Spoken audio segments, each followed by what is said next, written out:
घर जाकर मम्मी से कहूंगी कि उनके हाथ की ठंडी लस्सी बना कर दे।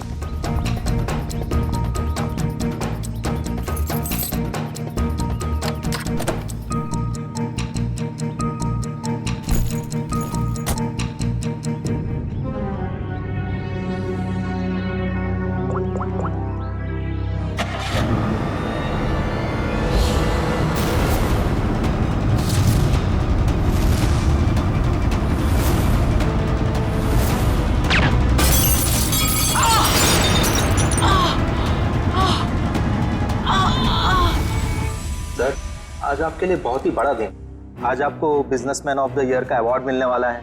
आखिर सर आपने दिखाई दिया कि इंसान मेहनत से ही सफलता के शिखर पर पहुंचता है। क्या बात है सर, आप कुछ खोए खोए से दिख रहे हैं, कोई परेशानी? नहीं, ऐसी कोई बात नहीं है। अच्छा, वो तुमने कुमार की एनुअल रिपोर्ट भिजा दी? जी सर। बैठने से पहले हम लोग विराज जी को मुबारकबाद दे दे। मुबारक हो विराज जी। जी शुक्रिया। आप ऐसे ही तरक्की की सीढ़ियां चढ़ते जाइए। शुक्रिया। हेलो, हाँ एक मिनट रुको। विराज जी को आज इतना बड़ा अवार्ड मिल रहा है मगर वो जरा भी खुश नहीं लग रहे। हाँ, उन्हें देख के ऐसा लग रहा था जैसे वो किसी बड़ी परेशानी में है। हाँ कहो, तुम्हारा दिमाग तो ठिकाने पे है। तुम ये डील कैसे कैंसिल कर सकते हो? छोड़ूंगा नहीं मैं तुम्हें। क्या हुआ सर? अंदर सब इंतजार कर रहे हैं आपका। ठीक है चलो।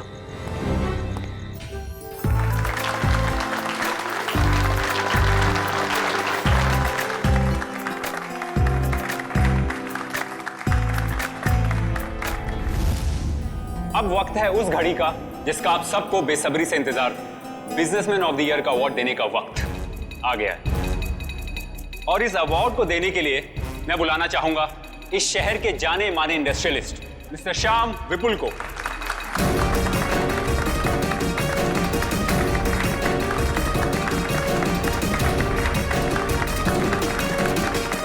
जैसा कि आप सभी जानते हैं, इस साल के बिजनेसमैन ऑफ द ईयर हैं मिस्टर विराज।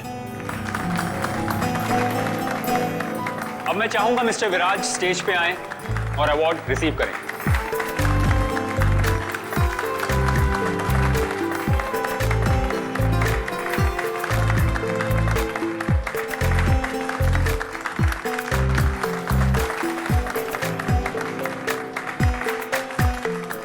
अब मैं चाहूंगा मिस्टर विराज हमारे लिए 2 शब्द कहें।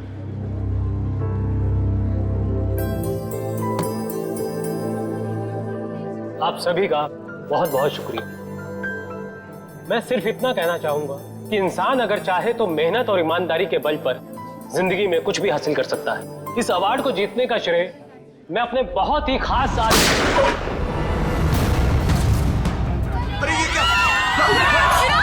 अरे गोली चली, निकला से, चलो चलो, कहीं हमें ना लग जाए, निकला से। विराज क्या हुआ तुम्हें? अभिजीत, गोली तो बाएं तरफ से चली। बस इसका मतलब गोली चलाने वाला इसके सामने नहीं खड़ा था, साइड से गोली चलाई इसने। अगर ये यहाँ पे खड़ा होके बोल रहा था बाएं तरफ से गोली चली है, सर यहाँ कहीं पे होना चाहिए खूनी को। हाँ, पर यहाँ पर तो दीवार है अभिजीत, मतलब खूनी दीवार के सामने खड़ा था, इन सारे लोगों के बीच में। किसी ने तो सुना होगा, देखा होगा गोली चलाते वक्त। ये इधर दीवार पे मेहमान थे इस तरफ? सर 2 या 3। 2 या 3 कितने? सर 3। कौन लोग थे, कुछ याद है आपको? सर गोली की आवाज सुनकर वो लोग भाग गए, जो बचे यहीं बचे हैं। मेहमानों की लिस्ट तो होगी तुम्हारे पास? Yes sir. लाओ। Okay sir. वैसे आप लोगों ने देखा किसी को गोली चलाते हुए? नहीं सर। कमाल है, एक आदमी यहाँ पे गोली चलाता है, इनकी मौत हो जाती। सर दरअसल हम सबका ध्यान स्टेज पे चल रहे प्रोग्राम पे था, इसलिए गोली कहाँ से आई वो पता ही नहीं चला। हाँ हाँ सचिन, यहाँ पे सारी ग्लासेस बिल्कुल ठीक ठाक है, लेकिन इस ग्लास पे क्रैक है। अभिजीत, ग्लास में क्रैक है, मगर ग्लास खड़ा का खड़ा ही गिरा नहीं है। ऐसा क्रैक तो तभी आएगा सर, ये ग्लास किसी से टकराए या फिर कोई बहुत जोर की आवाज हो ग्लास के पास। जरूर ये आवाज गोली चलने की है, और वो गोली इसी ग्लास के करीब से ही चली है। पंखे, हाँ आजा।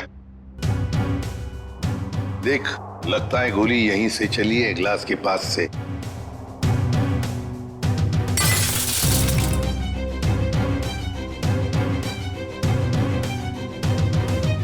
बॉस देख करके तो ऐसा ही लगता है कि गोली यहीं से चली है, फिर भी 100% श्योर होने के लिए मैं अच्छी तरह से चेक कर लेता हूँ। चेक कर ले।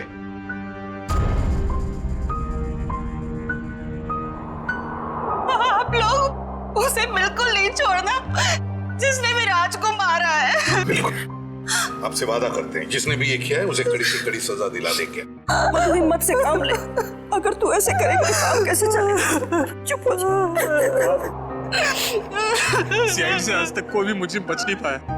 आप सर, मैं शेखर, विराज का चचेरा भाई। और फिर आप? मेरा नाम आशिका है सर, मैं विराज की वर्षों से बिजनेस पार्टनर हूँ सर। और सर मैं विराज जी का पीए हूँ। तो फिर आप में से किसी को भी किसी भर भी शक है किसने किया होगा? नहीं सर, उनकी तो किसी से कोई दुश्मनी नहीं थी। नहीं, दुश्मनी तो थी, नहीं तो कोई खून क्यों करेगा? सर मैं कुछ कहना चाहता हूँ। कहिए। सर विराज जी का आज शाम से बहुत ज्यादा मूड खराब था। खराब मूड? उन्हें तो बिजनेस ऑफ द ईयर का अवार्ड मिला था ना, फिर भी मूड खराब था उनका। इस बात से मैं भी हैरान हूँ, इतने बड़े खुशी के मौके पर उनका मूड बहुत ही ज्यादा चिड़चिड़ा था, और फोन कॉल आने के बाद तो उनका गुस्से का पारा बहुत ज्यादा बढ़ गया। किसका फोन कॉल था? सर ये तो नहीं पता, विराज जी किसी से फोन पर बात कर रहे थे। तुम्हारा दिमाग तो ठिकाने पे है, ये क्या बकवास कर रहे हो तुम? तुम्हें डील कैसे कैंसिल कर सकते हो? छोड़ूंगा नहीं मैं तुम्हें। ये सारी बातें हो रही थी सर। आशिका जी, आपको पता है किस डील के बारे में बोल रहे थे? मुझे इस बारे में कुछ नहीं मालूम।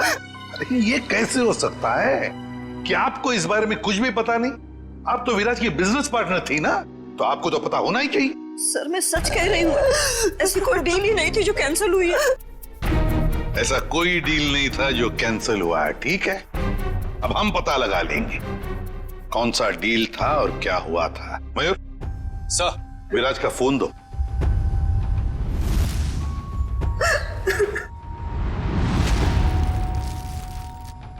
देखो जरा, आखिरी फोन।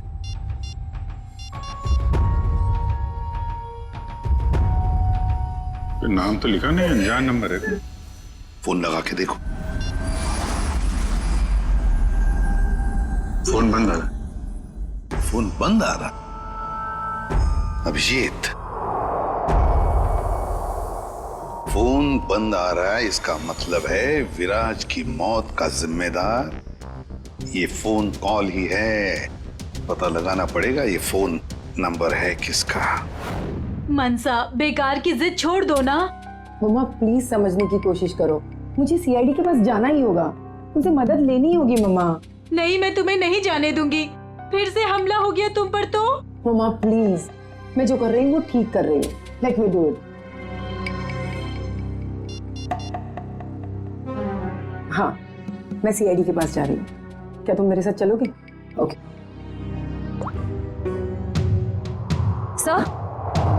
सर, मोबाइल कंपनी वालों से पता चला है कि वो नंबर किसी अर्जुन के नाम पे रजिस्टर्ड है, जो बगोदिया बस्ती में रहता है। लेकिन उसके घर वालों ने बताया कि अर्जुन तो 5 साल पहले मर चुका है। क्या? और उसका सिम कार्ड कौन इस्तेमाल कर रहा है कुछ पता नहीं। तो बड़ा चालाक है ये खून, कोई भी सुराग नहीं छोड़ रहा है। 5 साल पहले मरे हुए आदमी का सिम कार्ड इस्तेमाल करता है और फिर विराज का खून भी करता है।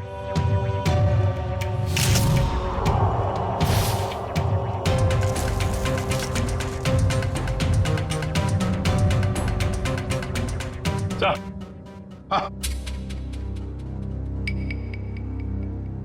ये देखिए सर, ये देसी कट्टा मिला है इसमें से। लगता है खूनी भागते वक्त गलती से यहाँ गिरा गया। अजीब खूनी है सर, भाग गया लेकिन हथियार यहीं छोड़ गया हमारे लिए।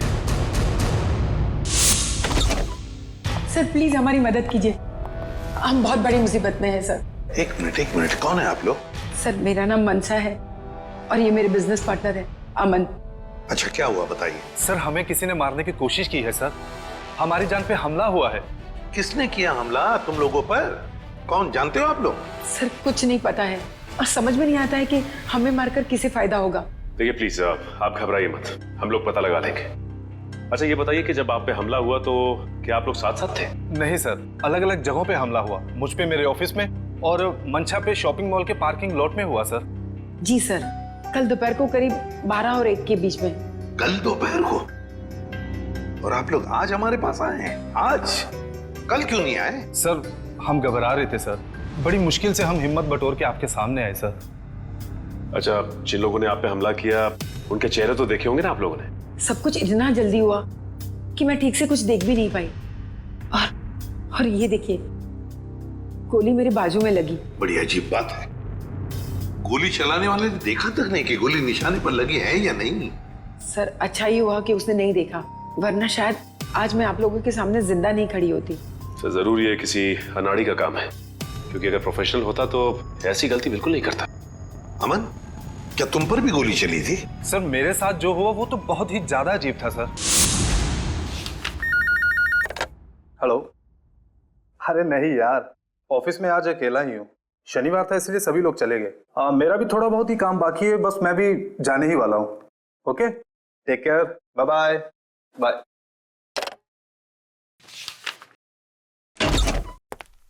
अरे ऑफिस में इस वक्त कौन हो सकता है?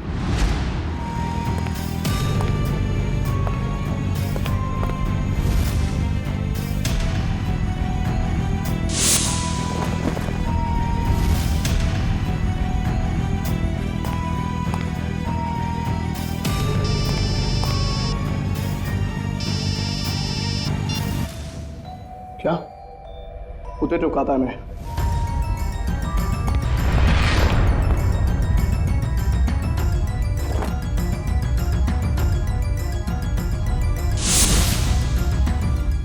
सर गोली मारने वाला बिना गोली मारे ही चला गया।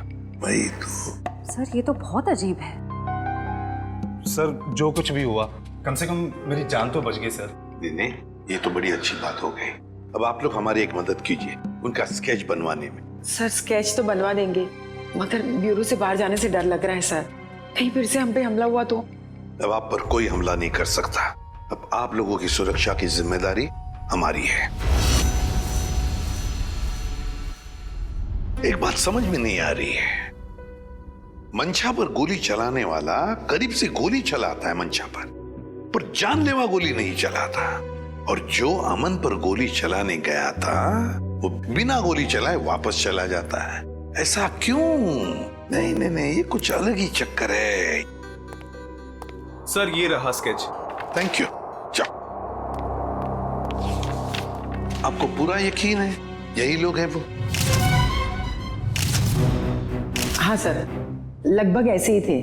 ठीक है, थैंक यू वेरी मच। अब आप लोग जा सकते हैं, लेकिन निश्चिंत रहिए, आपकी सुरक्षा के लिए हमारे सीआईडी ऑफिसर्स तैनात रहेंगे। Thank you. Thank you sir.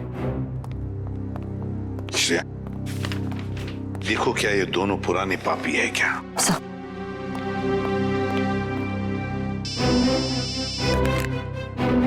आसान के बोल, गोली उसी टेबल पे से चली थी जिस टेबल पर वो वाइन ग्लास था? ओके ठीक है सर। हाँ, मिल गया?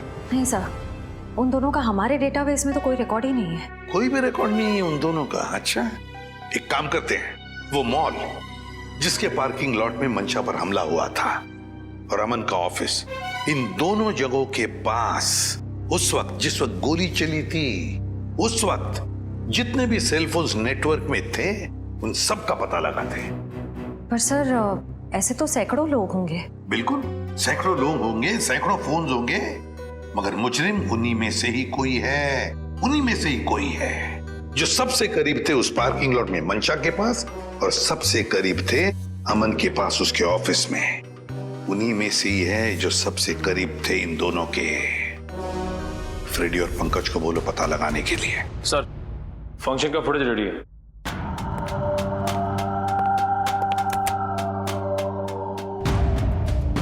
निखिल, अब जूम करो उस टेबल पर जहां से गोली चली थी।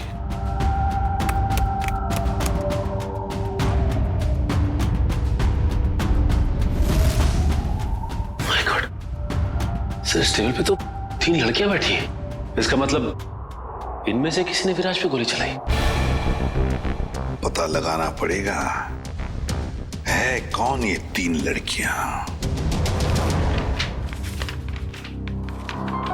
इतनी लंबी लिस्ट, मुझे तो मेरे स्कूल के दिन याद आ रहे हैं और इतिहास के राजा महाराजा के नाम रट रहा हूं। ले भैया, एक और लिस्ट आ गई। इतनी लंबी लिस्ट, सर मैं बेहोश हो जाऊंगा। घबराइए नहीं सर, ये आखिरी है। अच्छा, मुझे तो नींद आ रही है।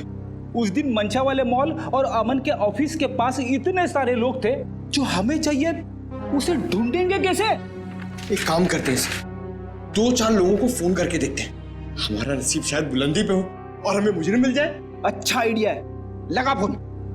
Inky pinky ponky, Freddy sir loves a donkey, ये वाला नंबर है।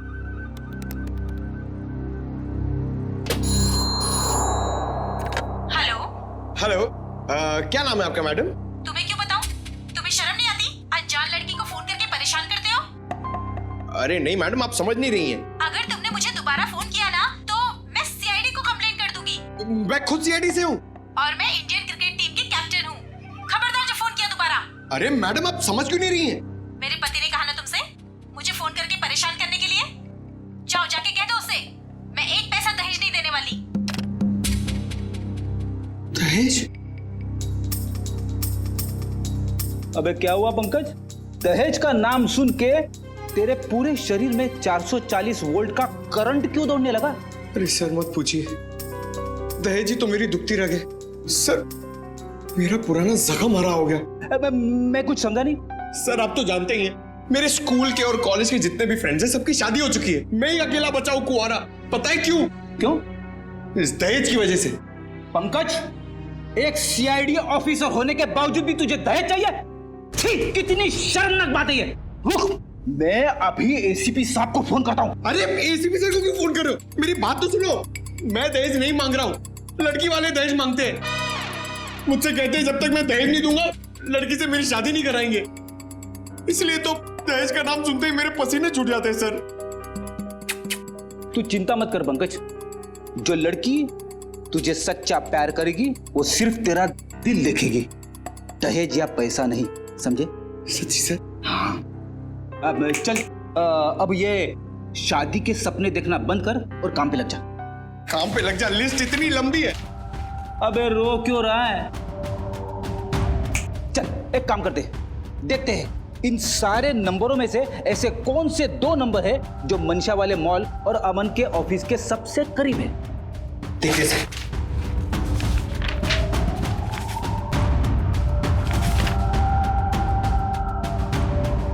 सर ये नंबर देखिए सर। सर ये मॉल से सिर्फ 70 मीटर दूर है। सर ये नंबर देखिए, ये ऑफिस से 20 मीटर दूर है सर।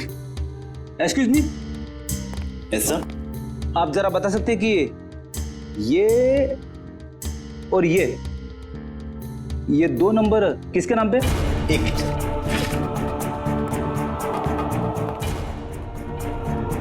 सर अगर आपकी नजर में कोई सुंदर सुशील प्यारी सी लड़की होगी ना सर, तो मुझसे मिलवा दीजिएगा सर। वो क्या है ना, मेरी मॉम चाहती है कि मेरे हाथ जल्दी से जल्दी पीले हो जाए। प्लीज जरा ध्यान रखो। सर ये दूसरा वाला नंबर ट्रेस करने में थोड़ा टाइम लगेगा, मगर ये पहला नंबर किसी शीतल कुमार का है। शीतल? मतलब पंकज, उस दिन मनशा को मारने कोई लड़का नहीं बल्कि लड़की आई थी। मनशा ने तो कहा था कि कोई लड़का था। ये केस तो और भी उलझता जा रहा है। एक काम करता हूं, दया सर को फोन करता हूं। सर क्यों बुलाया हमें यहाँ? अभी पता चल जाएगा। वो तीसरी लड़की कहाँ है जो इनके साथ में थी? सर उसका नंबर या एड्रेस नहीं मिला, यहाँ तक कि उसका लिस्ट में नाम भी नहीं था। उसका नाम भी नहीं था मेहमानों की लिस्ट में, तो फिर अब ये जरूर किसी और के इनविटेशन पर अंदर घुस गई और विराज पर गोली चलाकर भाग गई। क्या उसने विराज जी को मारा? जी हाँ, और आप दोनों उसके साथ में बैठी थी, तो उसके पास गन थी, आपने देखा कैसे नहीं? सर मेरा सारा ध्यान तो फंक्शन की तरफ था। सर मेरा भी। वाह, तुम दोनों का फंक्शन की तरफ इतना ध्यान था कि तुम्हारे बगल में बैठी हुई लड़की अपना गन निकालती है, निशाना साधती है और गोली चलाकर भाग जाती है, इसका तुम्हें पता भी नहीं था। कैसे मान सकते हैं हम ये? चलिए बताइए, और क्या याद आता है उस लड़की के बारे में? सर उसने एक बड़ा सा बैग रखा था टेबल पे और शायद इसीलिए हमें गन नहीं दिखी। कहाँ पर? सर वो जो टेबल है ना, उस पे जो फूलों का गुलदस्ता पड़ा है, उसी के पास। और वाइन का गिलास बैग के बगल में ही था? जी सर था, और वो उस बैग के साथ कुछ छेड़खानी भी कर रही थी।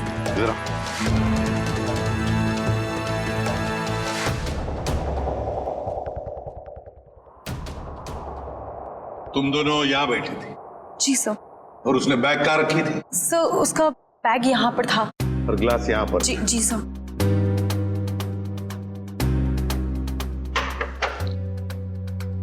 मतलब अभिजीत बैग के अंदर गन छुपा कर रखी थी। वो कह रही थी ना, छेड़छाड़ कर रही थी बैग के साथ, निशाना साधा उसने और गोली चला दी। सर उसका चेहरा तो हम देख ही चुके हैं, उसकी फोटो टेलीविजन और अखबारों में दे दें सर? हाँ, मगर उससे पहले अभिजीत सीसीटीवी फुटेज चेक करो। सर ये जो दोनों कैमरास हैं ये फंक्शन हॉल के अंदर के हैं और ये मेन गेट का।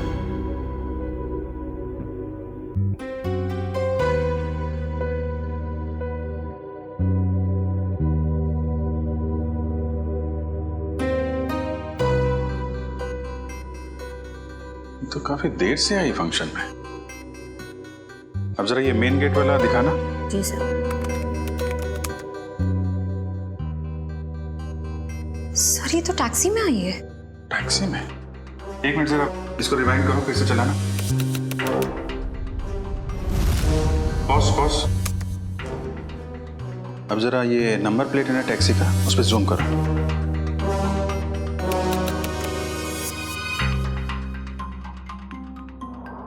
टैक्सी कंपनी से पता करो कहां से बैठी थी ये इस टैक्सी में। जी हाँ, मैं उसी टैक्सी की बात कर रहा हूँ, VWJA 3856। जी हाँ, 23 नवंबर की रात लगभग 8 बजे के आसपास इस टैक्सी ने एक लड़की को तिरला ऑडिटोरियम पहुंचाया। देखिए इस लड़की की सारी डिटेल चाहिए हमें। जी हाँ, खून का मामला है।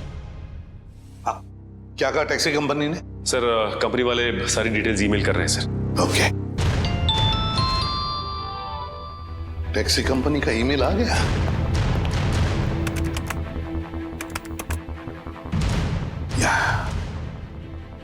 ये रहा उनका मुंबई का रोड मैप और ये है वो लाल डॉट, ये है वो टैक्सी और उस टैक्सी का रूट ये था, ये देखो, तिरला ऑडिटोरियम।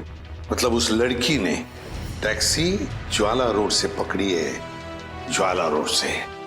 बहुत होशियार है लड़की सर, इसने टैक्सी अपने घर पे नहीं बुलाई बल्कि भीड़ भाड़ वाली रोड पे बुलाई। लगता है इस लड़की का घर ज्वाला रोड के आसपास ही होगा। निखिल, काम करो, तुम और जयवंती जाओ, ज्वाला रोड जाओ और अच्छी तरह से पूछताछ करो।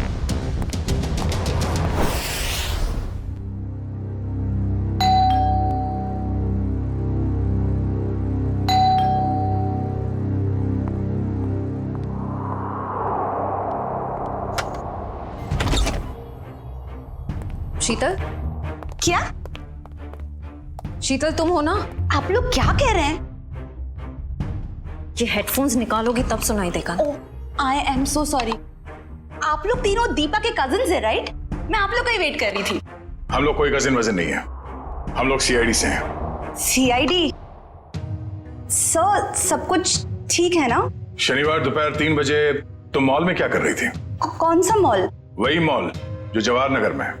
सर मॉल, मैं कोई मॉल में थी नहीं और जवाहर नगर तो मेरे घर से काफी दूर है, मैं वहां जाती ही नहीं हूँ। देखो शीतल, ड्रामा करने की जरूरत नहीं है। अगर तुम जवाहर नगर नहीं गई थी तो तुम्हारा फोन वहां कैसे पहुंच गया? पर मेरा फोन तो गुम हो चुका है, मेरे पास है ही नहीं। आप लोगों को मिला क्या? ओह, तो फोन मिल नहीं रहा है, बहाने अच्छे हैं, मगर CID के सामने ये सारे बहाने पिट जाते हैं, क्योंकि हमें यह भी पता है कि इस वक्त आपका फोन कहाँ है। यहीं पर है, घर पे, नेटवर्क यही बता रहा है। पर मेरे पास तो मेरा फोन है ही नहीं और नेटवर्क और सिग्नल, हाँ शायद हो सकता है कि मेरी काम वाली बाई ने चुराया हो। मैं उसे इनफैक्ट निकालने वाली थी काम से। अंदर कौन है? कोई नहीं, शायद चूहा होगा। चूहा? आप लोग कहाँ जा रहे हैं? आप लोग मेरी मर्जी के बगैर मेरे घर में नहीं जा सकते। सुनिए, आप लोग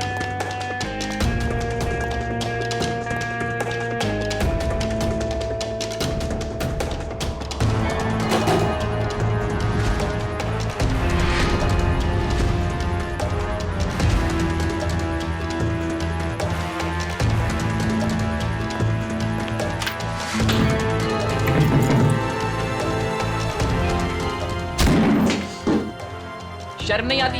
ऐसे कैसे अंदर घुसे चले आते हो? अब क्या करें, आदत से मजबूर है। क्या? काफी बड़ा चूहा है, इसे खुराक की जरूरत है, हम ले जाते हैं।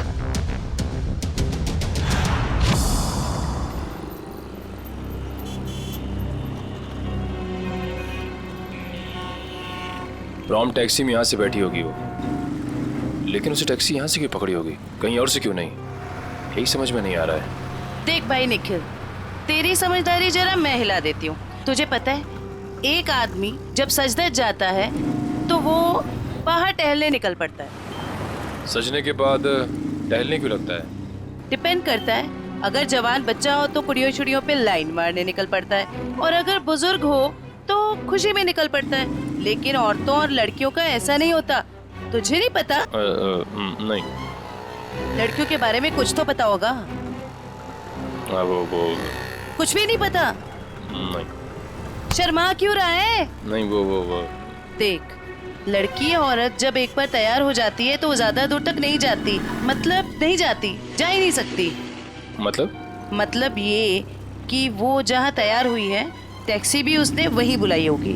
मतलब घर के आसपास? बिल्कुल। देखा था ना वीडियो में, कितनी सजी धजी हुई थी। अब इतना मेकअप और लिपस्टिक उसने होटल में बैठ के नहीं किया, घर पे किया होगा। उसका घर यहीं कहीं आसपास होना चाहिए। अब एक बात मैं आपको बताता हूँ। लड़कियों के बारे में? नहीं, बंदा जा रहता है, अक्सर दवाई वगैरह वहीं आसपास से लेता है। होशियार है तू। वो तो। चल ढूंढे उसे। Excuse me. जी? हमें कुछ चाहिए। प्रिस्क्रिप्शन दिखाओ। ये क्या है? ये प्रिस्क्रिप्शन है। ध्यान से देखो जरा। बात क्या है? देखो, हम सीआईडी से हैं। ये फोटो ध्यान से देखो और बताओ, तुमने पहले इसे कहीं देखा है?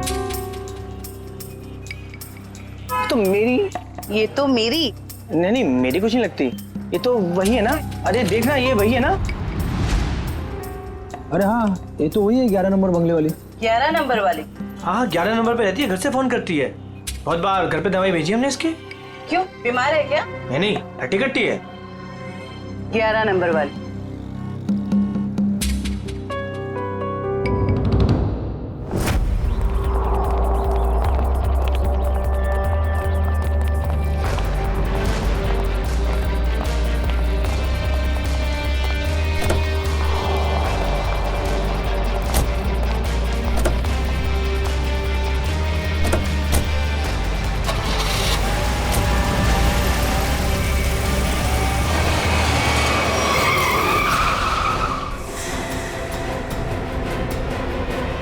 ओ मैडम, गाड़ी हटाओ।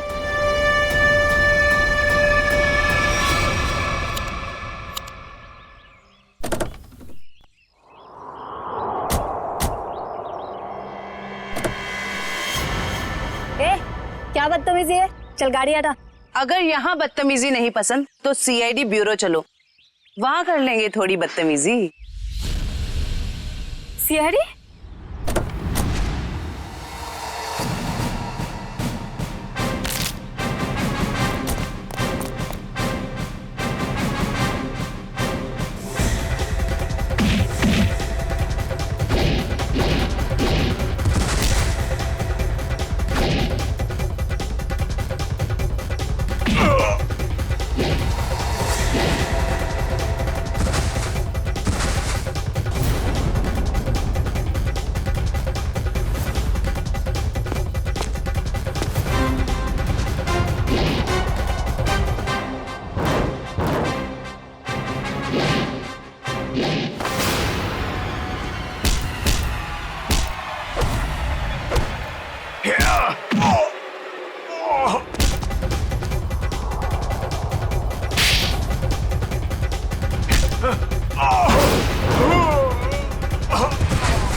सर प्लीज मुझे जाने दीजिए, मेरी कोई गलती नहीं है। चुप!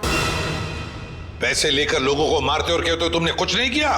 किसने कहा था तुम्हें मंशा और अमन को मारने के लिए? प्रीतम ने। कौन प्रीतम? वो बड़ी पार्टियों से सुपारी का कॉन्ट्रैक्ट लेता है और हम जैसे लोगों में बांट देता है। मुझे मंशा को मारने के लिए कहा था उसने, और मेरे दोस्त रिंकू को अमन की सुपारी दी थी।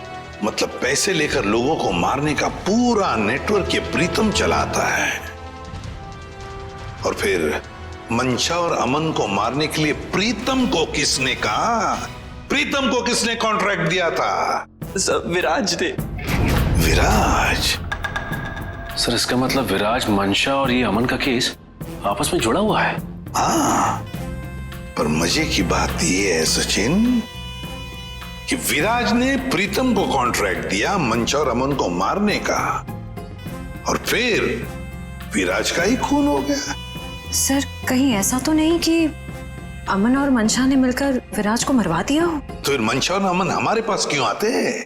अच्छा, ये तुम्हें सुपारी मिली थी ना मंशा और अमन को मारने की, तो फिर तुम और तुम्हारे दोस्त नाकामयाब कैसे हो गए? नाकामयाब नहीं हुए थे सर, प्रीतम ने आखिरी वक्त पर सुपारी कैंसिल कर दी थी। प्रीतम ने आखिरी वक्त इन दोनों को मारने का प्लान ही कैंसिल कर दिया? क्यों? ये चक्कर क्या है? मुझे तो लगता है विराज की मौत के पीछे इस प्रीतम का हाथ है। दीपिका।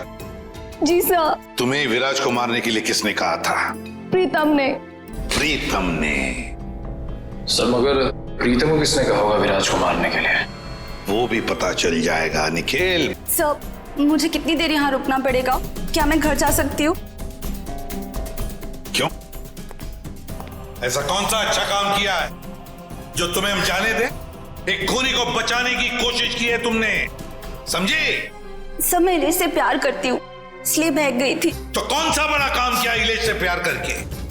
इसे बचाने की कोशिश की तुमने, उसे तो सजा होगी, मगर तुम्हें भी होगी सजा। चले जाओ इसे। चलो। इलेश, तुम्हारे पास प्रीतम का नंबर और एड्रेस तो होगा ना?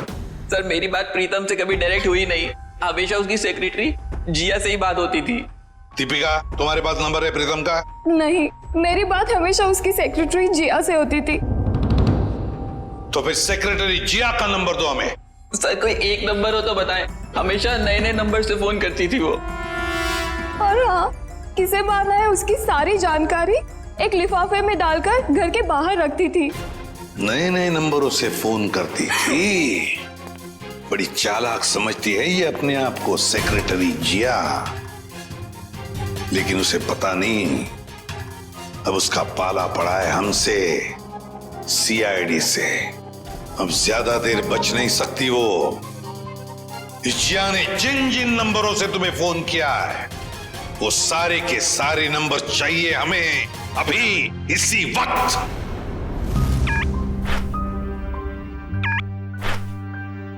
सर ये देखिए, शहर के नक्शे में जो लाल रंग के निशान दिखाई दे रहे हैं, जिया ने आज ये नंबर वहां इस्तेमाल किए हैं।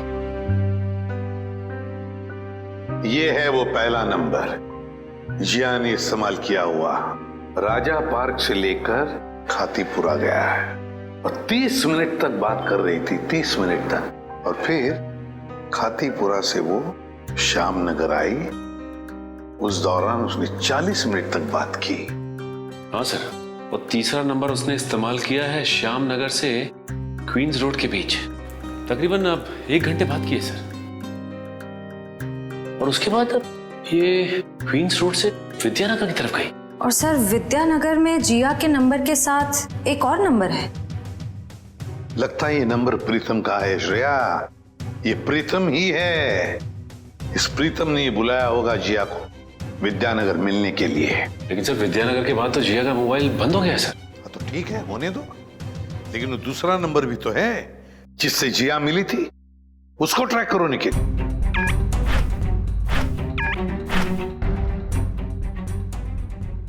सर फिलहाल ये नंबर सिविल लाइन के किसी बंगलो में है, bungalow number 17। Civil Lines bungalow number 17। Jiya, तेरी साड़ी तो बहुत अच्छी लग रही है, कहाँ से खरीदी? स्पेशली ऑर्डर देके बनवाई है। डिजाइनर है। वाह जिया, तेरी चॉइस को तो मानना पड़ेगा। एक मिनट। मेरा एक बहुत पुराना दुश्मन है, मुझे उसे मरवाना है। दाम जो भी चल लग जाए। लगता है किसी आशिक का फोन आया है। मैं प्रीतम जी की सेक्रेटरी बोल रही हूँ। आपका संदेश उन तक पहुँचा दूंगी।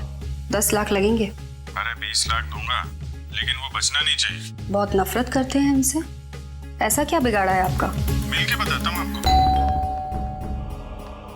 लगता है दरवाजे पे कोई आया है। मैं आपको थोड़ी देर में कॉल करती हूँ। आप? नहीं, वो मैं ही हूँ। आपसे मुलाकात भी हो गई। आप कौन है? वैसे तो मेरा नाम अभिजीत है, लोग मुझे सीनियर इंस्पेक्टर अभिजीत के नाम से जानते हैं। सीआईडी में काम करता हूँ।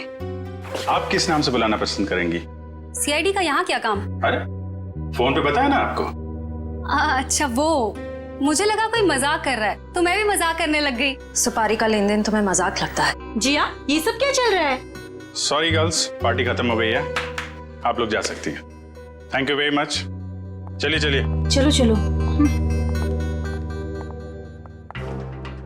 आप सोच भी नहीं सकती आप कितनी बड़ी मुसीबत में फंस गई हैं। देखिए, मैं प्रीतम के लिए काम करती हूँ, लेकिन मैंने आज तक उसे नहीं देखा। वाह सर, अभी तक ये कह रही थी कि प्रीतम को जानती नहीं है, अब कह रही है देखा नहीं है। ऐसा ना हो थोड़ी देर के बाद ये कहें कि ये खुद प्रीतम है। अरे मैं ऐसा क्यों कहूंगी? मैं प्रीतम नहीं हूँ, मैं तो जिया हूँ। जरा आईडी दिखाइए अपना। ID card? हाँ, एक card. Driving licence, PAN card, passport, कुछ भी नहीं है। नहीं है? ओह, जरा मैडम का बैग चेक कर लीजिए।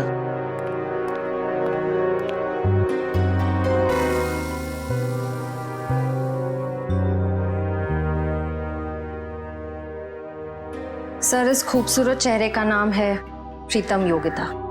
अच्छा, तो आप प्रीतम हैं? भाग के कहाँ जा रही हो? पहले अपने चेहरे का मेकअप तो करवा लो।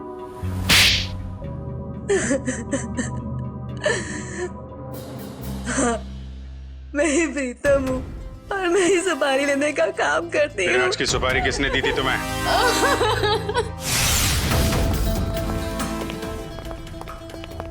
माफ कीजिएगा, ऐसे ही चले आए। क्या करते, काम बहुत जरूरी था। आपने दीपिका को गिरफ्तार कर लिया? जी, सीआईडी से वो बच नहीं पाई। लेकिन उसने ऐसा क्यों किया? विराज ने उसका क्या बिगाड़ा था?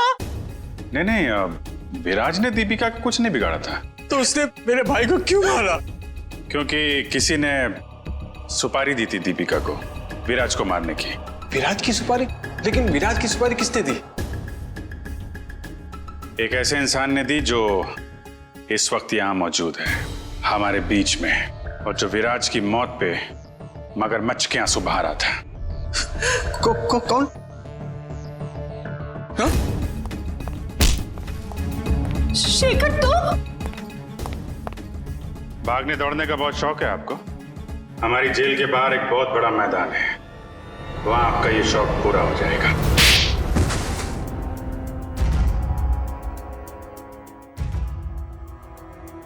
कहने के तो ये हमारा फैमिली बिजनेस था, लेकिन सच तो ये था कि पूरा कारोबार सिर्फ और सिर्फ विराज भैया चलाते थे। और इस बात की तुम्हें जलन थी? क्यों नहीं होगी जलन?